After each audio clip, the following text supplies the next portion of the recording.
will be monitoring this. I'm going to come back to our reporters in just 1 second. Arunima is there at CSIR in Delhi. I'll go to her in just 1 second. But once it lands, and if the landing is successful, what happens after touchdown? Number one, the Pragyan rover comes down. It conducts, of course, a series of maneuvers on the surface. Number two, what essentially happens is that one side of the panel of the lander that will unfold.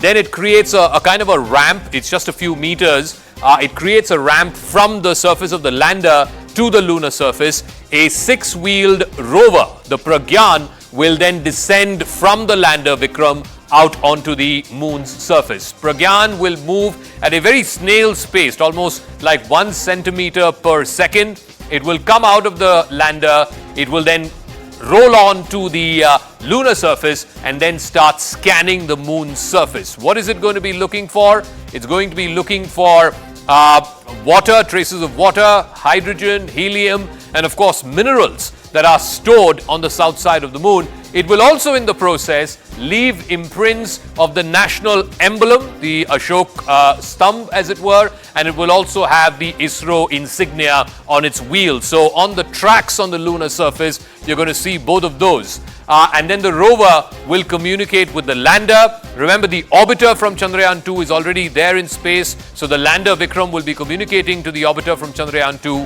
and they will be sending back images, data, other messages back to mission control in Bengaluru. So this is how the next set of steps are going to unveil the process, as it were. 35 minutes to go. Let me go back to our reporters. Arunima is also joining us from CSIR. Yesha, I can see, is joining us from Mumbai. Arunima, at the CSIR facility, I believe the who's who is there. You have ministers of the government, members from the Department of Space Technology are there. And also, I believe the Prime Minister will be watching this live in Johannesburg on the sidelines of the BRICS Summit. Walk us through what you're seeing around you.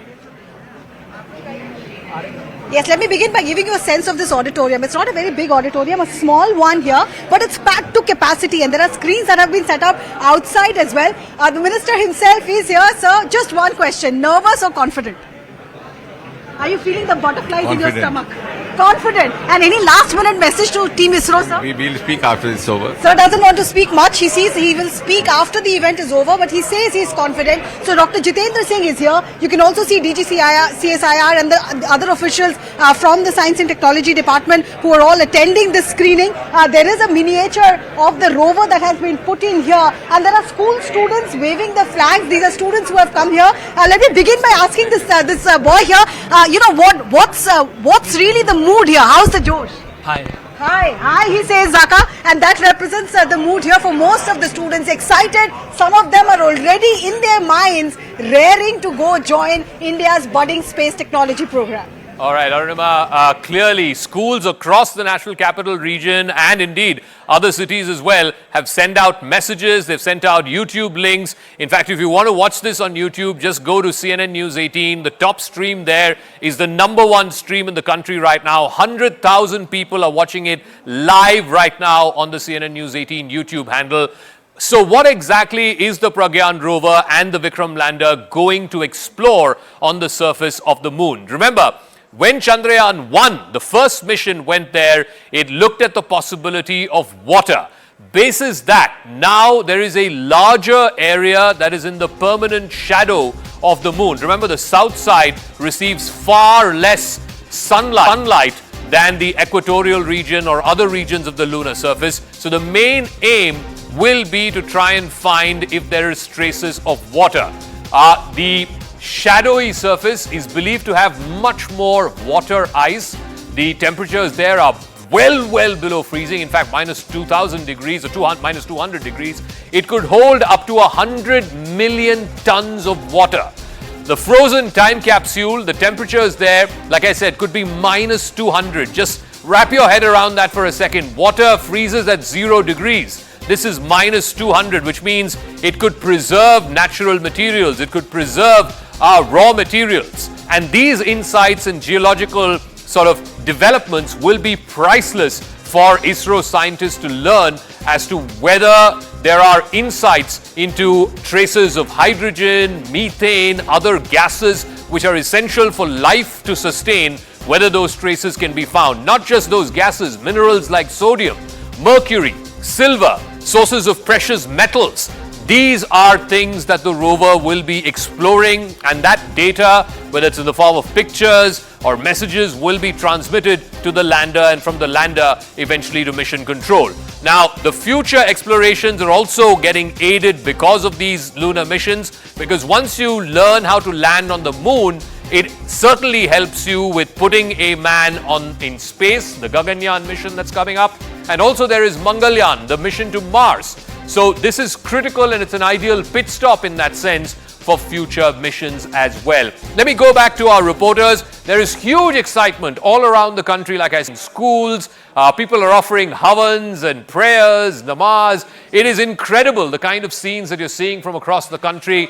This is, better than a cricket match, if you were to put it that way. So let me go across. If Yesha is there, and Purnima is also joining us from Chennai. So Purnima has a bunch of school students. Purnima, where are you, and what is the mood like there? I see a lot of enthusiastic school kids around you. Absolutely. We are coming to you live from Isphani Center, where Space Kids and Aeronautics startup has in fact organized the screening. And Smriti ma'am, you're the founder. A lot of kids are now eagerly waiting, many of them wanting to join ISRO in the future, considering the success so far, and also many of them confident that at 6 or 4 p.m. there's going to be a soft landing. Absolutely. I mean, the atmosphere is so energetic and so positive, because in being with children, that's the best part, and, they're not bothered about what happened to Chandrayaan 2. It's all forgotten. They want to know what is happening to Chandrayaan 3 and how successful this is going to be. No fingers crossed. Everybody said we are going to be with open fingers, and we would say, yes, it is going to be a super successful launch. That's the kind of excitement here. Are you excited, nervous, confident? What is the feeling like? I'm very excited, and I don't have words to express my excitement. Right. So, are you excited, nervous? Yes, because some of them are still, we're hoping that everything goes well. Some of them are nervous. What is the feeling like for you? What's the mood here? It will go well. I'm very excited, and I believe that Chandrayaan 3 will land on South Pole. We are the first on. What is your message to the team in the making of Chandrayaan 3? I want to thank the scientists who worked for hard works for the Chandrayaan 3, and we will pray for them. So it's, what happens is like the scientist fraternity is always forgotten. The innovation comes in the front, and this, this day is only remembered today. And maybe it hits the headlines maybe tomorrow or day after, but it's forgotten very soon. So this is what we want. There should be something that is continuously pumping, and this has to go and reach the grassroots students. And, the last student of the country also should understand the importance of being a scientist, importance of being an innovator for the country. After all, we all, want to do something for the country. It's not that we need to be in the armed forces to do something for the country. Every innovation is important, So that's the reason I'm so happy, thankful to all the media houses who are actually spreading this awareness so much. And every school in the country, I think small or big, are having this screening. And today is a very big day. Yeah. All right, ISRO is Purnima, our I'm just pride. going to That's come back to you in a second. We have